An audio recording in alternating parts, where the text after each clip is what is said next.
তোমরা নিশ্চয়ই বুঝতে পেরে গেছো আজকে কী দিন। আজ হচ্ছে আম ছাতু, মানে আম ডাল খাওয়ার দিন। আম ছাতু তো গঙ্গায় নিবেদন করে আসে। ওই দেখো মা গঙ্গায় সকাল সকাল চলে গেছিলো আম ছাতু নিবেদন করে, গঙ্গায় স্নান করে তারপরে এরা হনুমানজির প্রসাদ নিয়েও চলে এসছে। ছাতু কই মা? ঠাকুরকে ছাতু দিবে যে? আমি দিব কই পূজা এই ঠাকুর খেলবে যাচ্ছি। হ্যাঁ মেজেছে। আমি যাব না দেখা। কে দিবে? আমি দিব। ঠাকুর ঘরটা মেজে শুধু ঘর মুছতে আছে, তাই তো?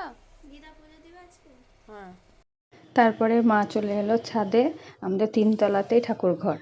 তো এই দেখো মা এখানে পুজো দিচ্ছে আর শিবকে দিয়েছে আম আর ছাতু।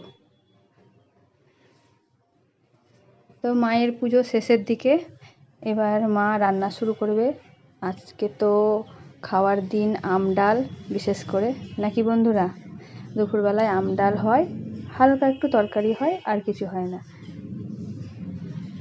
দুপুরে রান্না তো প্রায় সম্পূর্ণ হয়ে গেছে। এই দেখো রান্নায় অনেক কিছু হয়েছে, এত তাড়াতাড়িতে আমি আর কিছু দেখাতে পারলাম না বন্ধুরা। যেটুকু খাবো সেটুকুই নিয়েছি। তো এই দেখো সঙ্গে রয়েছে আম ডাল, আর রয়েছে ছুটি চচ্চড়ি, আর একটু আমের সঙ্গে, ডালের সঙ্গে একটু আলু ভাজা না হলে জমে না, তাই গোল গোল করে আলু ভাজা ভেজেছিল, আর আলু সিদ্ধ। এই দুপুরের আজকের মেনু।